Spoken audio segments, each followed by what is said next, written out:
Oi pessoal, bem-vindos! Hoje a gente está aqui para bater um papo sobre seleção brasileira. E seleção brasileira é um baita no assunto para falar com o Tite, o técnico da seleção, que está com a gente também, Kleber Xavier, auxiliar técnico da seleção brasileira.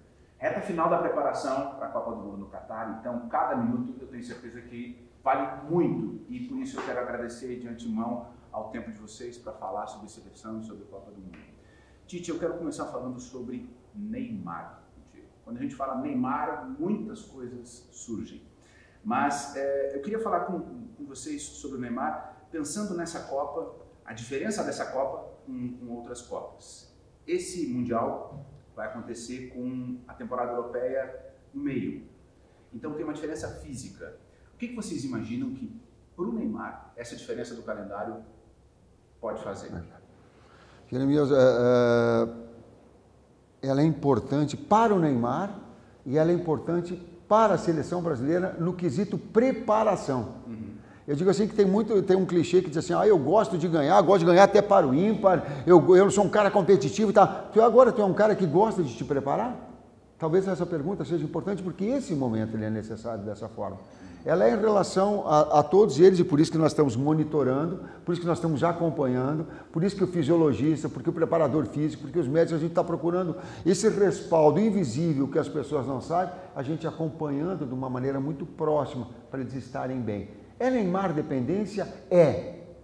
Todo grande clube, as grandes seleções, ela é dependente dos seus grandes craques. Ela é Neymar dependência, ela é Thiago dependência, ela é Dani dependência, ela é Coutinho dependência, ela é, sim, Casemiro dependência, ela é dependente, sim, da grande performance dos seus grandes atletas. Em diferentes entrevistas recentes com o Romário e o Rivaldo, que dispensa apresentações, eles falaram assim, em linhas gerais, geralmente um time se sacrifica para um cara brilhar.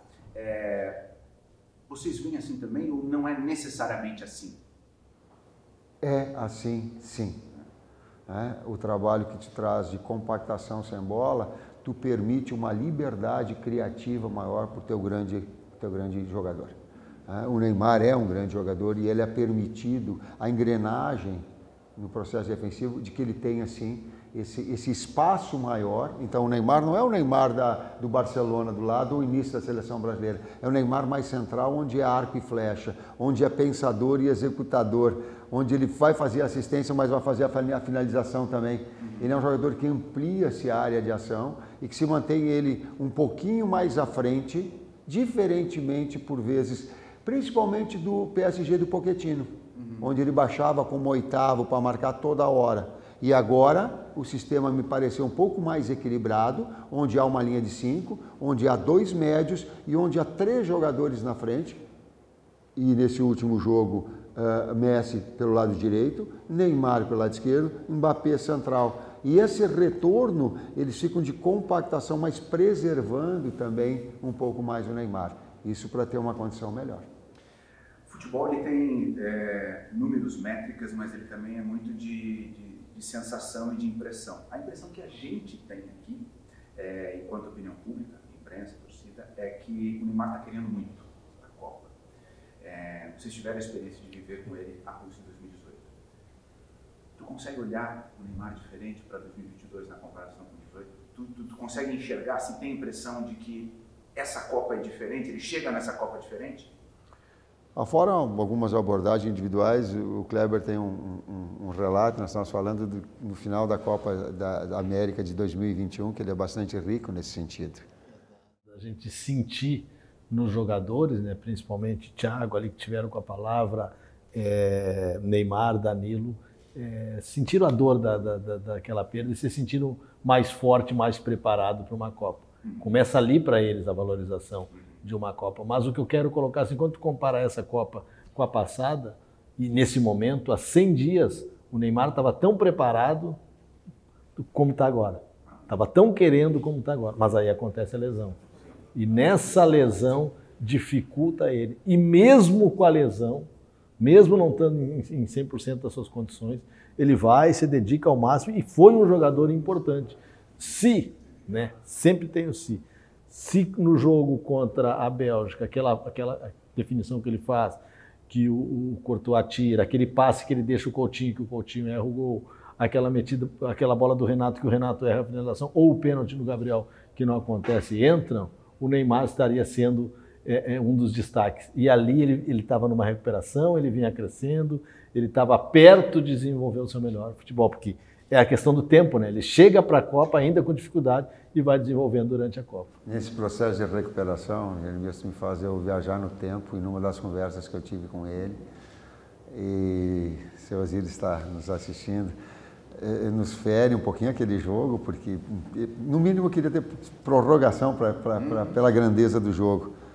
O Neymar olha para mim, aí eu comento a respeito do jogo, ele disse assim: professor, se eu estou bem, a gente empata aquele jogo.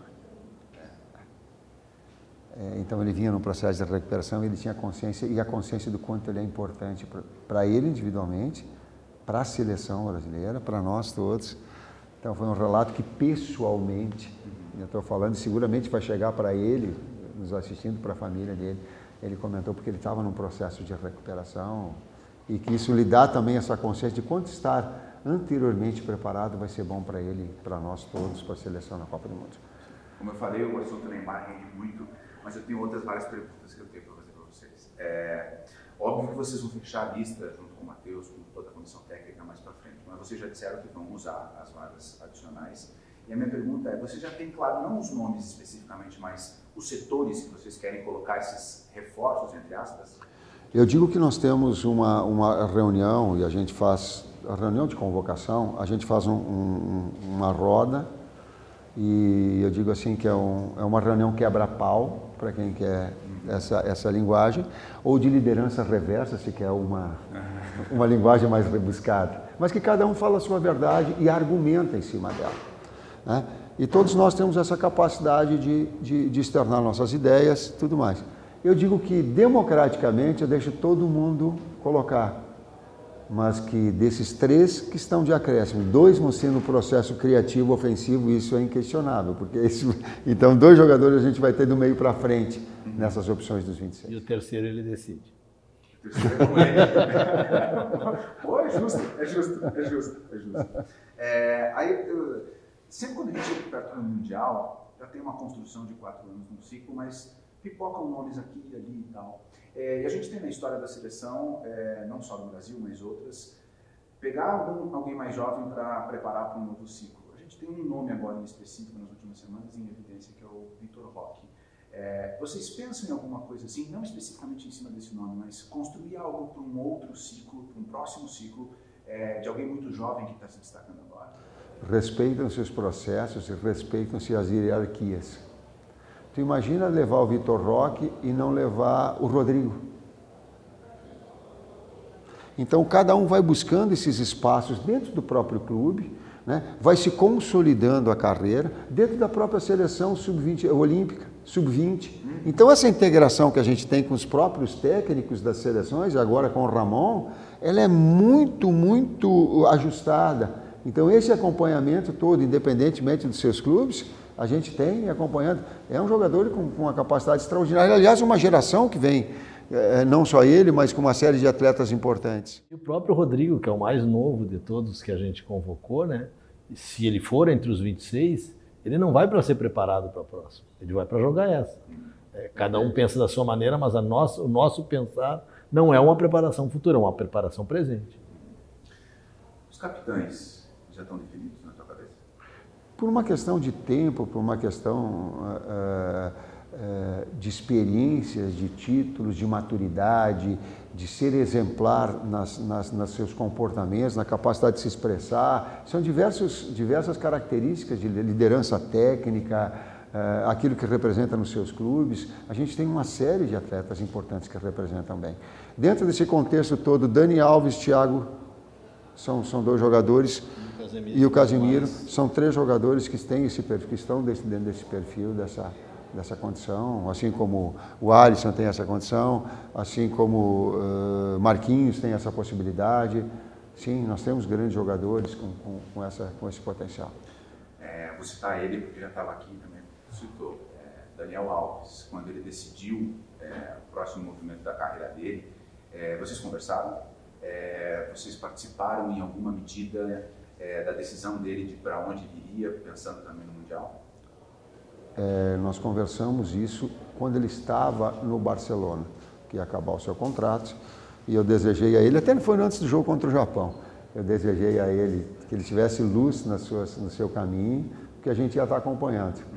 E assim como o Fábio Mascheredian, eu e ele e o Fábio, acompanhando para que ele estivesse sempre na melhor da sua condição e a gente já se colocar à disposição dele para que ele estivesse sempre na melhor condição física, porque tecnicamente é impressionante. E o nível de liderança, a capacidade dele mental, de força mental, de resiliência, de competitividade extremamente alta. Então, acompanhamento. O César está indo agora para acompanhar jogos também no México, em loco, junto com o Gui, nosso fisiologista. Eu e o Juninho estamos indo para a França para acompanhar jogos do PSG e do Lyon. O Matheus e o Fábio estão indo para ver jogos da Juventus e Arsenal e Atlético Madrid. Então a gente está procurando aqui esses jogos no Brasil, esses jogos fora, para ter esse devido acompanhamento e essas informações verdadeiras, não do me disse, não dos melhores momentos, ou de ouvir um comentário do cara lá, comentou que o cara não foi bom, tá, mas e aí? O cara comentou com os olhos dele, vamos ver o fato real, vamos acompanhar que tipo de preparação ele faz, que tipo de treinamento no seu clube tem, que tipo de jogo ele está. Ainda o Fábio e o Matheus vão estar no Benfica, lá em Lisboa, né, acompanhando o Lucas Veríssimo na sua recuperação. Mais dentro daquilo que a gente fala, uma lista larga. Arthur. Controlando. Também Arthur na Juventus. Isso, Arthur na Juventus. Bremer, que agora saiu do Torino e foi para a Juventus, que é um jogador que está na lista larga também. Então a gente tem continuado com essas observações, continuando fazendo com que o atleta se sinta pertencente ao processo. Eu vi na entrevista recente do Tite, no Globoesporte.com, dizendo que a boa sorte é uma expressão que é mais... Como é que é? Eu gosto muito. Então é a maneira mais educada de desprezar o trabalho do outro. Então não vou dar boa sorte. Que seja um grande mundial para vocês, tá bom? Muito obrigado pela atenção. Valeu, gente. Tchau. Qual?